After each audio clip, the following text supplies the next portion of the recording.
Quero falar um pouquinho com vocês sobre como nasce um sermão, como surge, ou quais são geralmente os modos pelos quais nascem sermões. Bom, em primeiro lugar, a mensagem pode nascer da mensagem do texto bíblico que você está lendo.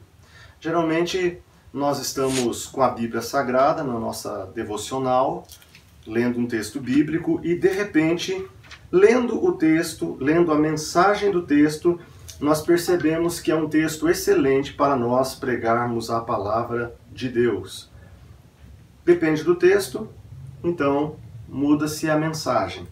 O texto faz nascer o conteúdo da mensagem. Aqui é importante destacar a questão do sermão expositivo, que é o sermão que geralmente nós contamos a história do texto bíblico e tratamos dos tópicos a partir da mensagem do texto. Então a mensagem nasce de cada texto, porque infelizmente nem sempre o sermão nasce do texto. Muitas vezes nasce de uma ideia mirabolante, muitas vezes nasce de uma astúcia de um pregador, de um comunicador.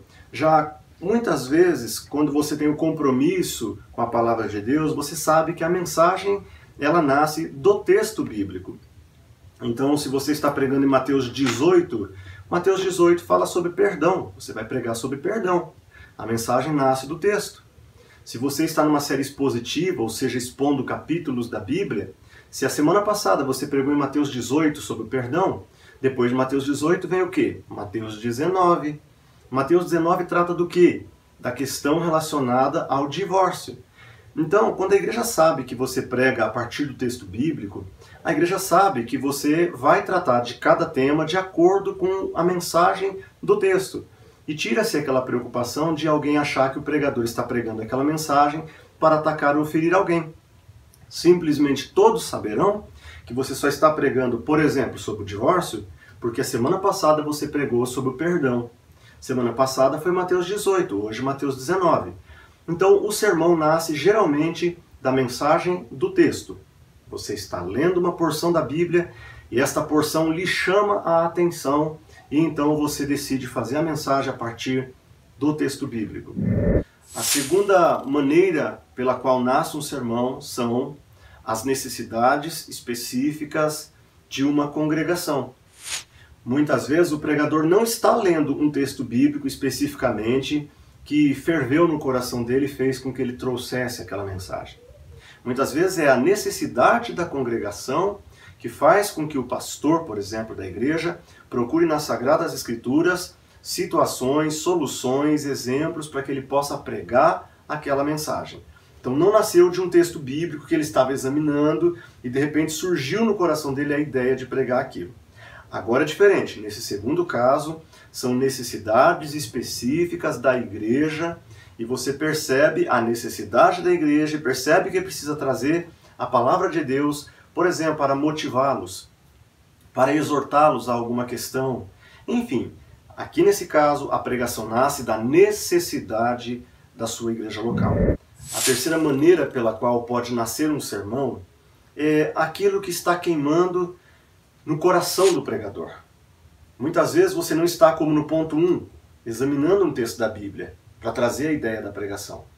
Muitas vezes você nem sabe, ponto 2, as necessidades da sua congregação, ou você não sabe as necessidades da congregação a qual você foi convidado para pregar.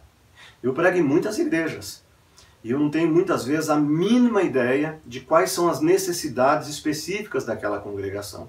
Então não tem como eu pregar as necessidades daquela congregação se eu sequer as conheço.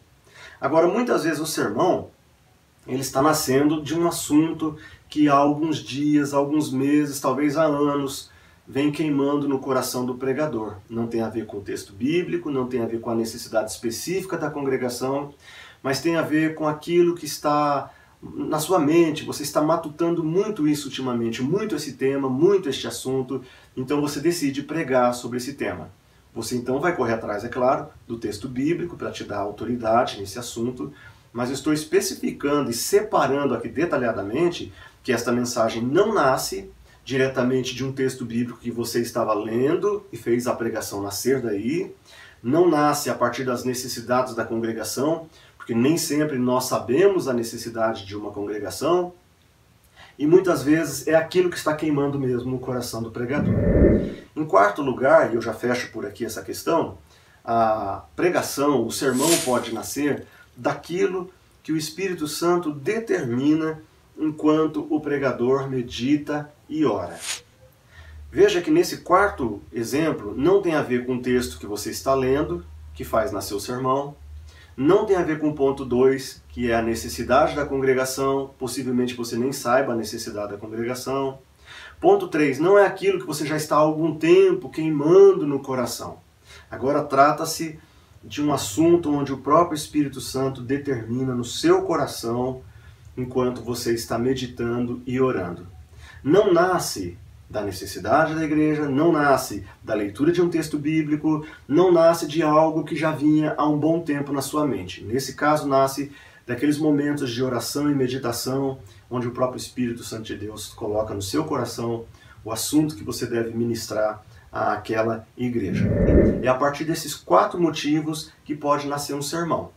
Pode nascer da leitura da Bíblia, pode nascer da necessidade específica de uma congregação, pode nascer de algo que você estava meditando há um bom tempo, ou pode nascer a partir de um momento de oração, um momento de meditação, onde o Espírito Santo fez brilhar uma ideia, um assunto na sua mente e no seu coração, ok?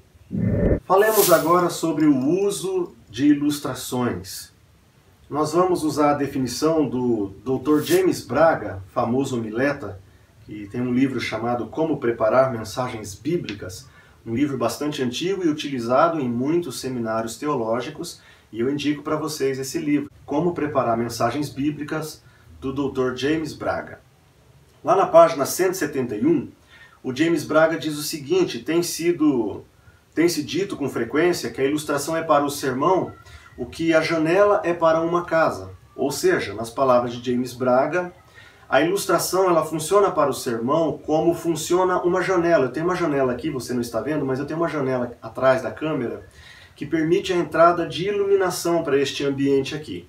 Sem esta janela, o ambiente seria escuro, difícil de ler, difícil de enxergar com facilidade. Mas a janela permite a entrada da luz, permite a entrada de uma iluminação. Assim é também a pregação, assim é a ilustração de um sermão para a pregação. A ilustração permite a entrada de luz, permite com que o pregador possa clarear o pensamento das pessoas, pode clarear uma história, permitindo que os ouvintes da mensagem consigam compreender a mensagem de maneira mais específica, mais adequada. Eu quero passar para vocês alguns princípios neste momento que tem mais a ver com um outro livro, o livro Pregação Cristocêntrica, do Dr. Bryan Chapell. Dr. Bryan Chapell escreveu um livro que me abençoou muito, há muitos anos atrás. Basicamente, nas páginas 209 e 210, você encontra alguns princípios sobre o uso de ilustrações. Eu vou aqui apenas destacar alguns pontos e vou comentar da maneira mais simples possível para que você possa entender, tá bom? Número 1. Mantenha os fatos na posição correta. Ou seja, quando você vai pregar uma mensagem, vou dar o exemplo de 1 Coríntios 13, que fala: agora, pois, permanecem a fé, a esperança e o amor. O mais importante é o amor. Esse versículo de Coríntios capítulo 13, basicamente nos dá a ideia de 3 tópicos, né? A fé, a esperança e o amor. Então você vai pregar na sua igreja sobre fé, sobre a importância da esperança e a importância dos crentes amarem. A importância da fé, a importância da esperança e a importância do amor. Só que quando você divide essa pregação em 3 tópicos, fé, esperança e amor, é bom que você use janelas para clarear cada um desses assuntos. Quando você for falar sobre a fé, use ilustrações que falem sobre a fé. Quando você partir para o segundo tópico, que é a esperança, use ilustrações acerca de esperança. Quando você usar o terceiro tópico, coloque uma ilustração que fale sobre amor. Mantenha os fatos na posição correta.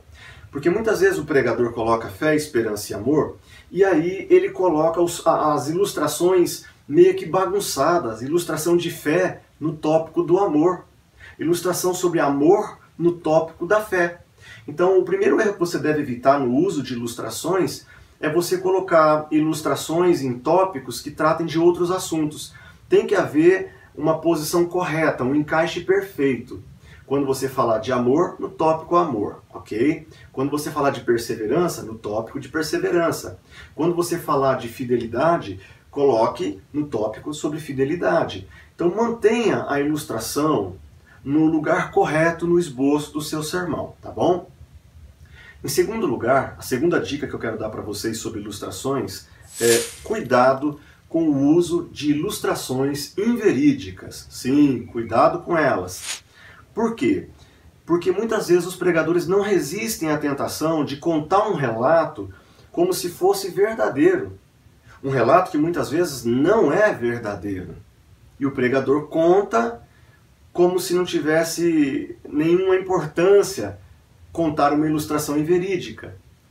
É muito perigoso. Eu já vi muitos pregadores contando ilustrações que eu sabia que aquela ilustração era mentira. Que triste, que pena. Eu cheguei a gravar alguns pregadores pregando em vários lugares, onde eles contam a mesma ilustração, a mesma história, mas numa ele diz que aconteceu com uma pessoa tal, na outra ele diz que aconteceu com ele. Então ele não mantém a verdade, ele não mantém o caráter, a integridade dele na hora de contar uma ilustração. Evite contar ilustrações inverídicas. Inclusive, mesmo que a ilustração seja verídica, se ela soa muito exagerada, evite ela também. Caso ela lance alguma dúvida no coração das pessoas, é melhor você nem usar essa ilustração. Claro que eu vou utilizar aqui agora uma ilustração forçada. Por exemplo, você poderia contar um testemunho pessoal seu de quando você era criança e como Deus o livrou. Você estava num pé de árvore, pegando algum determinado fruto, e de repente você escorregou da árvore e caiu. Graças a Deus tinha um rio. No leito do rio havia essa árvore. E você caiu no rio, e o rio era muito fundo. Você não sabia nadar, e quando você estava lá quase morrendo afogado, uma cobra veio e te envolveu e te enrolou, uma sucuri amazônica. Ela te envolveu e te enrolou, e ela então te arrastou para fora das águas, te deixou na beiradinha da árvore, sentadinho, se desenrolou e voltou para dentro do rio. E assim Deus usou aquela serpente para salvar a sua vida. Ora, sejamos sinceros, Deus pode usar uma serpente, pode usar um animal, pode usar uma jiboia para salvar a sua vida? É claro que pode. Eu sou o tipo de pessoa que tem fé para acreditar nisso. Eu creio que Deus pode usar uma serpente para salvar a vida de uma pessoa que está se afogando. Mas, sinceramente, há uma grande probabilidade de que isso não tenha acontecido. E muitas vezes o pregador pode querer enfeitar a pregação e contar uma ilustração que de repente foi até verdade, vai saber, né? Vai saber. De repente foi até verdade, mas soa como muito fantasiosa.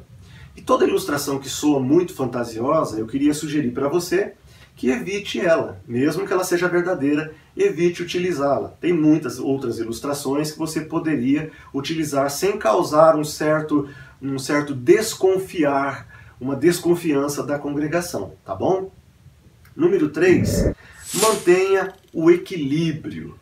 Quando você for usar ilustrações, mantenha o equilíbrio. O que eu quero dizer por manter o equilíbrio? A ilustração deve raramente exceder 2 ou 3 parágrafos inteiros. Uma ilustração, ela precisa esclarecer. Uma ilustração, ela precisa clarear para as pessoas. Cuidado com aquelas ilustrações que são muito demoradas, aquelas ilustrações que são longas em demasia. Use a ilustração mais curta, use uma ilustração mais enxuta e mantenha o equilíbrio. Manter o equilíbrio é o quê? Agora há pouco, por exemplo, eu falei sobre fé, esperança e amor, não foi? Sugerindo uma pregação onde você vai falar sobre as marcas do cristão. A fé, a segunda marca do cristão é a esperança, a terceira marca do cristão, o amor.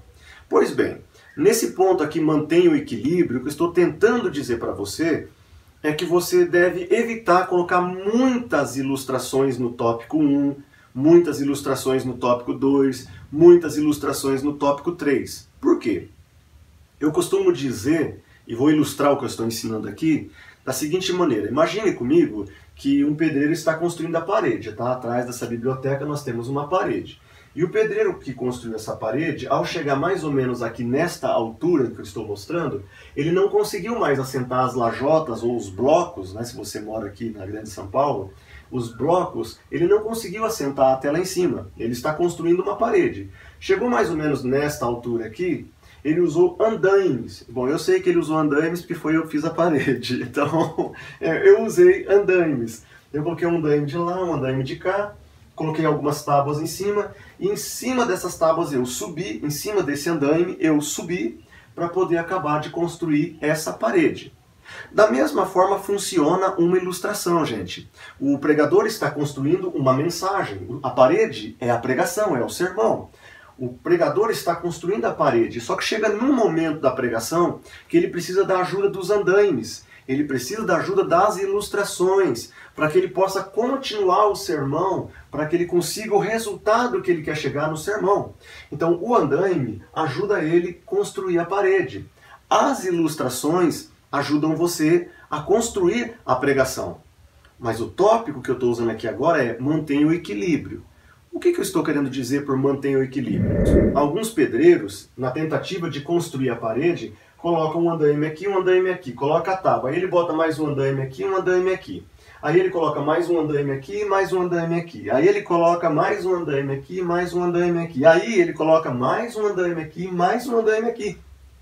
E aí ele olha no final e diz que construção maravilhosa. Não, não houve construção maravilhosa. Houve apenas um amontoar de andaimes, porque a parede mesmo não continuou sendo construída. É preciso separar a pregação da ilustração. A ilustração é a janela que permite entrar luz para você entender a pregação. O andaime é uma coisa, a parede é outra. E muitos pregadores, quando começam a colocar os andaimes das ilustrações para construírem a sua pregação, se empolgam tanto com as ilustrações, acham tão lindas as ilustrações, que eles acabam amontoando andaimes, amontoando ilustrações, colocando muitas ilustrações na pregação, e muitas e muitas e muitas. E no final, ele não pregou, ele não construiu a parede, ele não fez o sermão. Ele só encheu o esboço dele de história. E ele passou a pregação toda contando história, contando ilustrações. E a ilustração não é o sermão. A ilustração ajuda a entrar luz para você entender o sermão. Espero que você tenha entendido o que eu estou ensinando aqui agora através da ilustração do andaime da parede. Ok? Então, mantenha o equilíbrio. Não use exageradamente ilustrações. Eu vou dar um outro exemplo aqui. Esse livro aqui, 7.000 Ilustrações. É da editora Juerp. Eu conheci um pastor por volta de 1998, 1999, que ele andava com a Bíblia e com esse livro aqui na mão. Ele tinha um livro igualzinho esse. E quando ele ia pregar, ele abria o livro e ele ficava citando as frases do livro. Citando todas as frases que tinha, ele colocava. E as frases são maravilhosas, viu? As ilustrações são maravilhosas. Ilustrações sobre missões, ilustração sobre misericórdia, ilustrações sobre mãe, ilustrações sobre luz, em ordem alfabética, ok? De A a Z. Então, ele tem várias frases interessantes sobre várias questões. No entanto, este é o andaime e esta é a parede. Este é o andaime, esta é a parede. Você não pode passar seu sermão contando historinhas do andaime e deixar de construir a parede sólida. Cuidado para não passar sua pregação só contando historinha e soltando frases de efeito. Isso é muito comum nos dias de hoje, as pessoas usarem frases de efeito. Elas têm sua importância, mas cada coisa tem que estar no seu devido lugar. O quarto princípio que eu quero passar para vocês sobre o uso de ilustrações é o seguinte: seja verdadeiro. Seja verdadeiro. Não tem a ver com ilustrações inverídicas. Ser verdadeiro aqui, a ideia é o seguinte: quando você for contar uma ilustração dos santos homens de Deus do passado, conte ilustrações em que motiva o coração das pessoas e não que desmotiva o coração das pessoas. Seja verdadeiro. Os homens do passado eram homens comuns como nós. Até Elias, a Bíblia diz que era um homem sujeito às mesmas paixões que nós.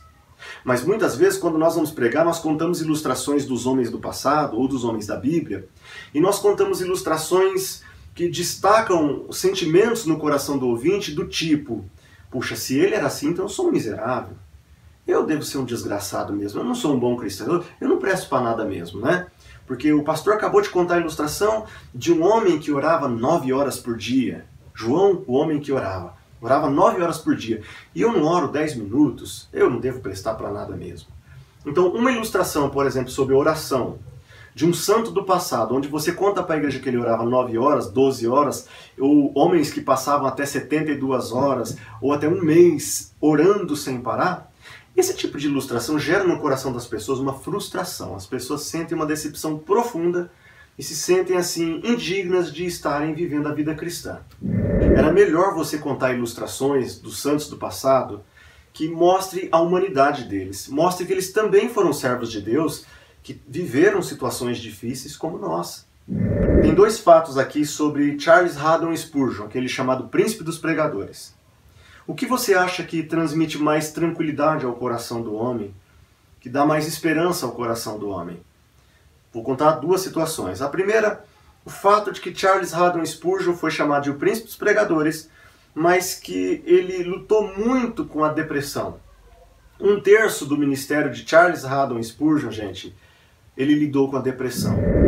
Uma outra questão sobre Charles Haddon Spurgeon é que ele tinha tanto domínio do púlpito, mas tanto domínio do púlpito, que uma vez ele foi fazer o teste de acústica do auditório, e quando ele leu João 3,16, ele não percebeu que tinha uma pessoa, tinha um homem lá, um operário, né? Conta a história que era um operário, que estava sentado no auditório e Spurgeon não o viu.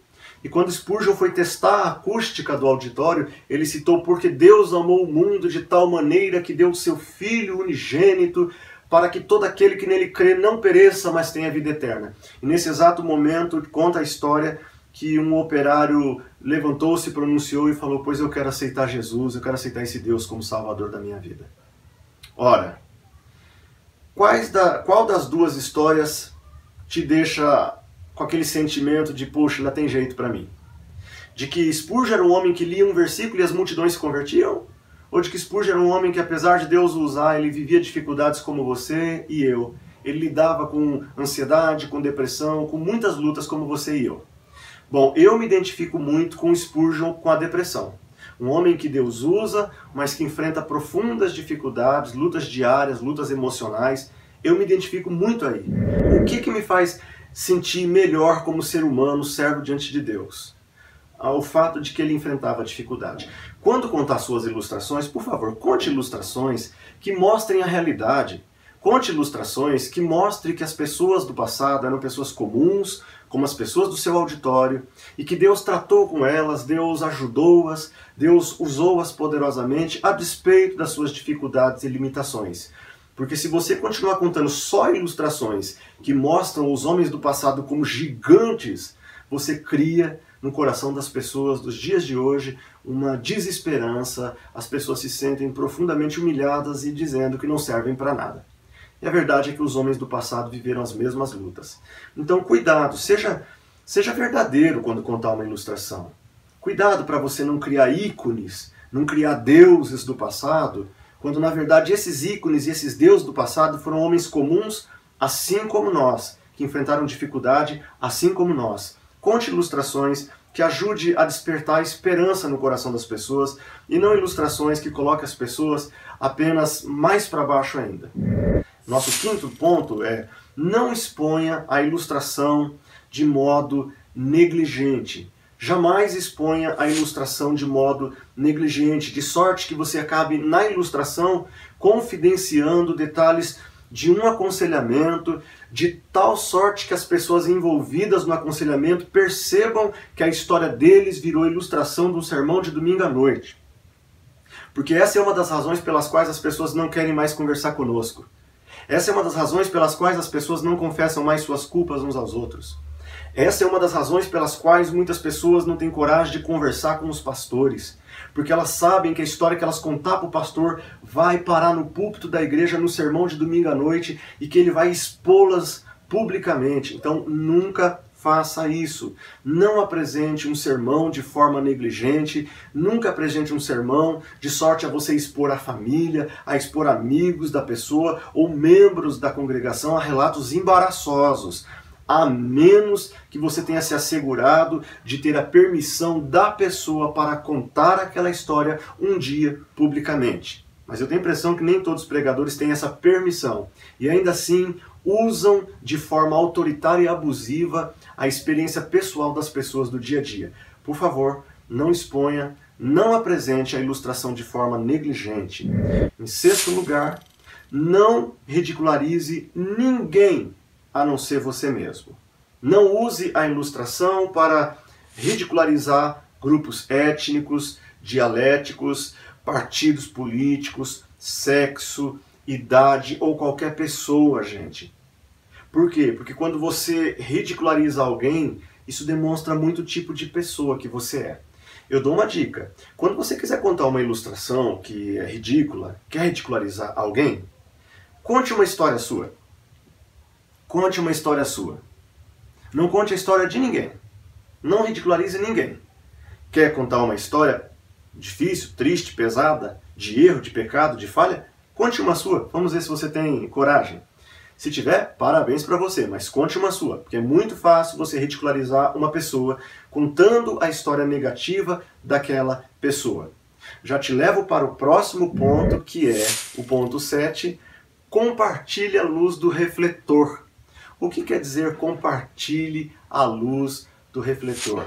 Quer dizer o seguinte: não permita que você mesmo seja a ilustração das coisas boas, sabe? Os seus filhos são os melhores, a sua esposa é a mais virtuosa, a sua família é a mais bonita, o seu cachorro tem o melhor pedigree, o seu vizinho é que tropeça na lata de lixo. Não conte histórias ridículas dos outros, conte a sua. E na hora de você iluminar alguém, jogar o refletor, contar uma coisa boa, não conte sua, não conte da sua esposa, dos seus filhos, conte de outras pessoas. Ou seja, ponto último e esse ponto agora. Quer falar de algo ridículo? Conte a história sua. Quer falar de uma coisa bonita, uma história que deve ser contada? Conte a história de alguém. Porque nós pregadores fazemos o inverso. Na hora de contar uma ilustração, uma história, um fato ridículo, a gente conta do outro. Na hora de contar uma virtude, aí nós dizemos que somos nós, que nós passamos a noite em oração. Esta semana eu estava 3 dias em jejum, sabe? Quando é coisa boa, aí sou eu, o pregador. Quando é coisa ruim, aí é você que está me ouvindo na igreja. Inverta as posições, pregador. Na hora de usar a ilustração, compartilhe a luz do refletor. Quando é uma história bonita a ser contada, conte a história de alguém. Mencione alguém, mencione uma outra pessoa. Pare de se inflar. Pare de colocar o seu ego lá em cima. Porque tem muitos pregadores que são literalmente egocêntricos, egóticos, ególatras, idólatras do seu próprio ego.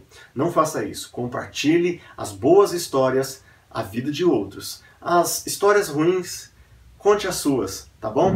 E em último lugar, o último princípio para o uso de ilustrações é: termine o que você começou. É muito ruim ouvir uma pregação e ver que o pregador começou a contar uma história e ele não terminou. Por exemplo, há alguns anos atrás, quando eu morava lá no Jardim Amanda, em Hortolândia, ali na região de Campinas, né?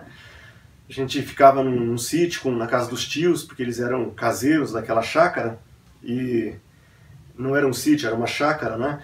E a gente morava lá, e era muito barrento, não tinha asfalto. E eu lembro de uma vez em que, indo para a igreja à noite, tinha que andar ali 1 ou 2 quilômetros no meio do barro. A gente colocava sacolinhas, né, nos pés, tirava os sapatos, levava numa outra sacola. Quando chegava no asfalto é que a gente colocava os sapatos e deixava de barro na sacolinha. Eu me lembro de uma situação onde eu tinha um terninho novo, bonito, e eu coloquei aquele terno, fui todo contente para a igreja, e caiu uma chuva muito forte, um lamaceiro terrível. E eu lembro que eu estava indo para a igreja e do nada passou um carro ao meu lado numa poça de lama, uma poça profunda, e o carro passou e simplesmente espirrou toda aquela lama em cima de mim na hora que eu estava indo para a igreja. Ou seja, essa é a história das ilustrações, tá bom? Você deve sempre usar princípios para o uso de ilustrações. Ei, percebeu alguma coisa? Você percebeu alguma coisa lá de lá, aqui enquanto eu falava? Sim, você que está aí fazendo o curso, você percebeu algo? Não é ruim o que acabou de acontecer? Eu estava contando uma ilustração de eu com um terno novo, um carro passou e jogou lama em cima de mim. Você deve ter ficado curioso. Como você ficou, pastor Rubens? Você ficou bravo? Você ficou nervoso? Você xingou o camarada? Você estava com a Bíblia na mão? Você estava indo para a igreja? Você conseguiu chegar na igreja? Como foi que você entrou todo melado de barro? Chegou lá? Não chegou? Voltou para casa? Você ficou curioso, não ficou? Então, propositalmente eu estou contando essa situação que, vamos dizer assim, não é verídica, tá? Não aconteceu, estou apenas criando aqui agora para exemplificar para você. Eu não levei essa chuva de lama, chuva de barro, não levei esse espirrar de barro na roupa. Só estou criando uma situação para você ver que quando você conta uma história, as pessoas ficam curiosas, elas querem saber o final da história. E qual que é o ponto que eu estou ensinando agora? Termine o que você começou. É muito ruim você começar a contar uma ilustração e largar as pessoas no ápice da ilustração e você simplesmente se esquece do que estava falando e vai falar outra coisa. Quando você contar uma ilustração, termine a história, termine a ilustração. Isso é muito importante, tá bom? Então nós passamos para vocês aqui 8 pontos sobre o uso de ilustração. Mantenha eles na posição correta, cuidado com ilustrações inverídicas, mantenha o equilíbrio, não amontoe andaimes, construa a parede, seja verdadeiro, não fique criando história de super-heróis, de supercrentes, seja verdadeiro, eles também tinham dificuldades, não exponha a ilustração de modo negligente, não coloque ninguém em situação ridícula, não ridicularize ninguém a não ser você mesmo, compartilhe a luz do refletor, conte histórias boas dos outros e termine o que você começou, tá bom? Essa é a nossa dica dessa aula de hoje. Daqui a pouquinho a gente volta com um novo assunto, tá bom?